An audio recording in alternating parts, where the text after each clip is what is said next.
Welcome back. Our next guest was forced to say goodbye to life as she knew it after giving birth to her son, Alexander.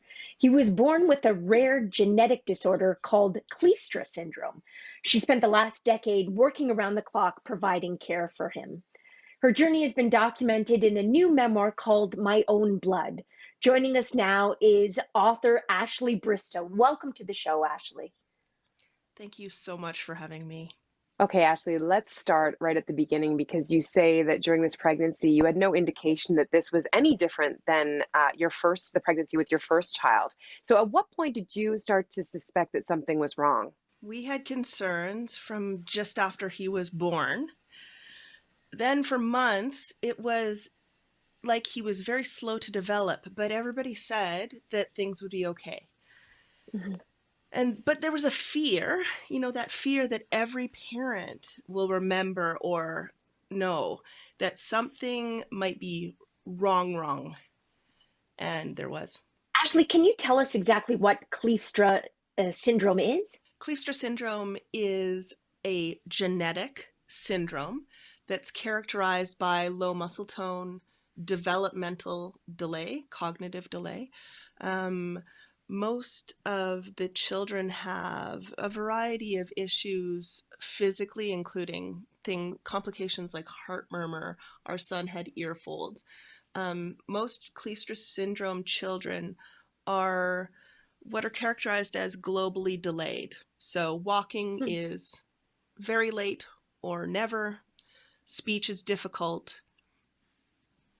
All learning is very slow. It was, as you document in the book, a very frustrating experience for you. And I'm sure any parents who have had a child with any kind of syndrome can relate to that idea of the struggle. So, particularly in the early stages of your son's life, which are already filled with exhaustion and the learning curve and all the other things. So, can you describe what you were experiencing? I was extremely isolated. I stopped working. I loved working. I loved my work. I knew that I wouldn't be able to do both work and address what was going on with Alexander. And so, yeah, it's very difficult to lose a huge portion of your personality and identity like that. When I was working, I felt alive, and Hmm. anybody who's taken care of infants will tell you that it's boring most of the time.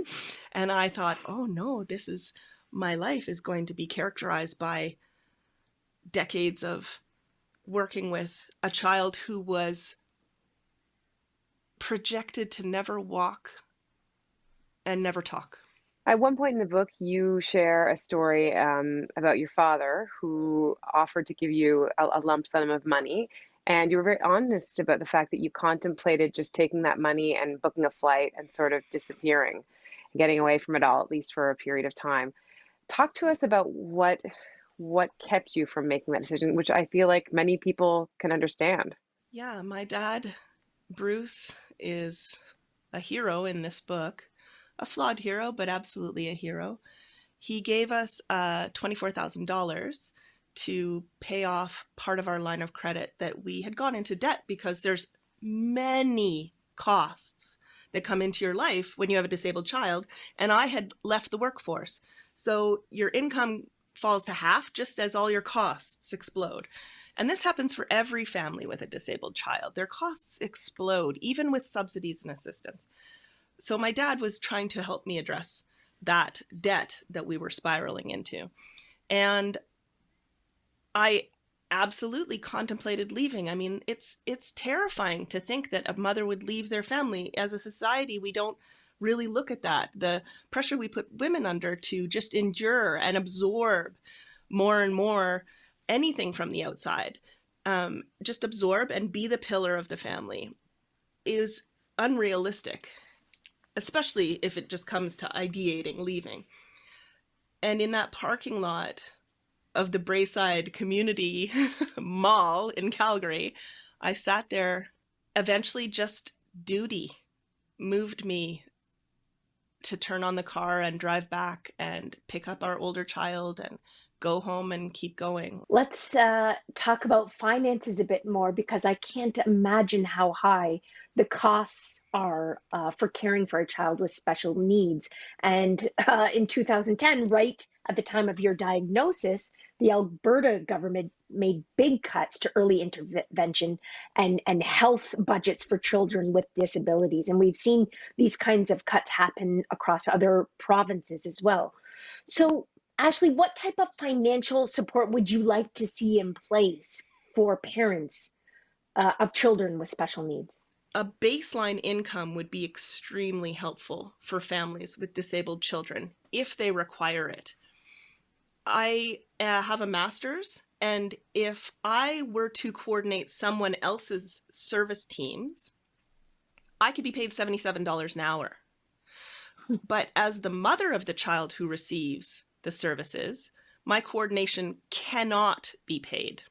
So would you like to see the government step up and I mean, they've decreased funding across the country. Would you like to see the government step up and provide more for families? At the provincial level, most provinces, or perhaps all, provide a basic income for people with severe disabilities. My stepbrother, for example, is quadriplegic, and he receives a basic income from the provincial government.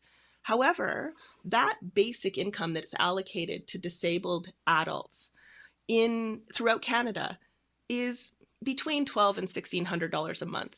However, ask yourself what the federal government decided was the bottom, the floor of what each adult required to fulfill their basic responsibilities and pay for their basic needs when COVID hit Canada. It was $2,000 a month. Mm-hmm. So in that way, we see baldly that bigotry baked into our society. People with disabilities and vulnerable Canadians are worth less than neurotypical people. And that's something that this book really looks right at and calls to change. So Ashley, Alexander is 12 years old now. How is he doing today?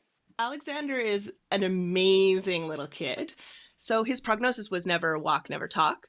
He walks, he talks, he runs, he can swim in the ocean in big waves with no life jacket. He reads. His biggest thing is that he loves to throw rocks in bodies of water, particularly the river, which we live quite close to here in Calgary. And when he goes to Antigonish, Nova Scotia to visit his grandparents, they take him to the ocean, and he'll sit there for an hour or 2 hours throwing rocks. And he can for sure throw farther from a seated position than any of us, and probably most of the Blue Jays, honestly. Ashley, thank you so much for sharing your family story. It was really, really wonderful to hear all about. Thank you. The book is called My Own Blood, and it's available now. Get yourself a copy. Don't go anywhere. We'll be right back.